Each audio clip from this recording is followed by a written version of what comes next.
Alors allons-y, essayons de reconstituer le petit effet de hover là qui est sympa.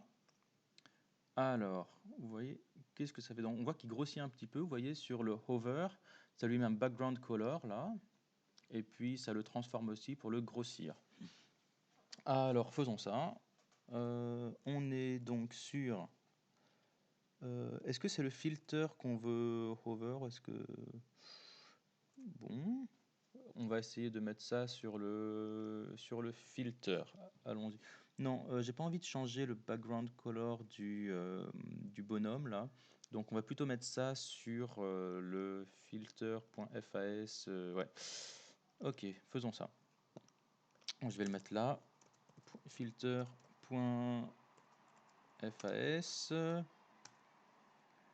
Ce sera... Non, pardon, excusez-moi. Ce sera non, sur le span en fait, hein. C'est sur le span qu'on va changer quelque chose. Voilà, c'est lui, c'est le span, c'est lui qu'on va changer. Alors, point filter span de point hover. Qu'est-ce qu'on va lui dire? Ben, on va lui changer le background color. Bon, déjà juste pour voir si ça marche, je vais mettre blue. Voilà, ça a l'air de marcher. Alors par contre, il me met que le span, que le span. Donc peut-être que c'est pas sur le span qu'il faudrait que je le mette. Peut-être qu'il faudrait que je le mette sur le point filter tout court. Est-ce que ça marcherait de faire ça? Ah bah oui, voilà. Ouais, d'accord, c'est beaucoup mieux. Alors on va faire ça. Sauf que c'est pas var blue. Comment c'est? C'est la couleur chez lui, c'est F3 8FF. Hop, donc je vais la coller. Alors je pourrais la mettre, je pourrais la coller directement là, mais d'une manière générale, c'est bien de, voilà, on pourrait la mettre ici. Comment est-ce qu'on va l'appeler? Very light blue. Euh, c'est pas super, mais bon, allez, hein. Lighter blue. Et puis là, on va l'appeler, hop, lighter blue. Voilà, ça marche. Un truc qui pourrait être bien aussi, j'aimerais bien que ça grossisse un peu. Vous avez vu que c'est plutôt sympa quand ça grossit. Lui, il a mis un transform scale et c'est effectivement une bonne manière de mettre les choses. Alors, on va créer une transformation dessus. Donc, c'est transform. On va lui mettre scale et alors on va lui mettre voilà 1%. Je pense que ça suffit. Il n'y a pas besoin de mettre plus que ça. Allez, un petit peu plus peut-être. Allez, on va lui mettre 2%. Voilà, très bien. Et il y a aussi autre chose qu'on pourrait faire, c'est que, je sais pas pour vous, moi je trouve que la transition elle est un petit peu brutale, elle est un peu soudaine, et c'est quand même plus sympa quand il y a une petite transition. Alors, je crois que les transitions, il faut les mettre sur l'élément lui-même, là. On va lui mettre transition pour, tous les changements de propriété. On va lui mettre alors 200 millisecondes, voilà, c'est pas trop mal. 100 millisecondes, c'est... Voilà, il faut pas que ce soit trop long, quoi, c'est bien. Et alors is, c'est la fonction de base, je crois, où vous pouvez choisir si ça vient par la gauche, par la droite, ou progressivement, ou ça apparaît. Qu'est-ce que ça donne? Voilà. Bon, bah, il me semble que c'est pas trop mal. Euh, on va voir s'il y a peut-être d'autres...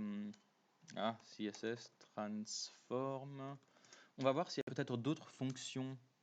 Il y a plusieurs fonctions hein, alors, il y a plusieurs fonctions pour faire pour les transitions. Ah non, pardon, c'est pas le transform, c'est le transition.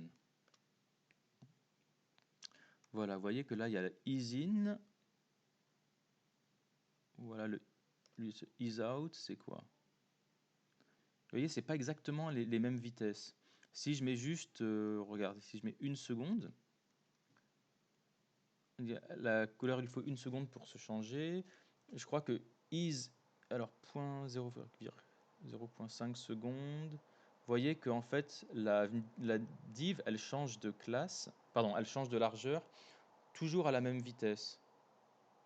Ça veut dire, voilà, regardez le bord, il va de la droite vers la gauche, toujours à la même vitesse. Alors que si je mets un is, il va aller d'abord plus vite et ensuite plus lentement. Je crois que voilà. Voilà, il est allé lentement, vite et lentement. Alors c'est vraiment très très... ça se voit quasiment pas, hein. Ça se voit quasiment pas, donc bon, c'est juste pour vous dire que ça existe. Voilà, bon alors moi il me semble qu'on est bien, voilà, is c'est bien. Il se passe quoi si je retire le is? On va voir. Pas rien. Pour moi c'est quasiment la même chose. Du coup si on peut éviter de taper un truc, et ben hop, j'enlève. Tout ce qu'on peut enlever on enlève, hein. Voilà. 200 millisecondes, est-ce que c'est bien? Il me semble que c'est bien. Peut-être que 100 millisecondes ce serait un peu plus rapide.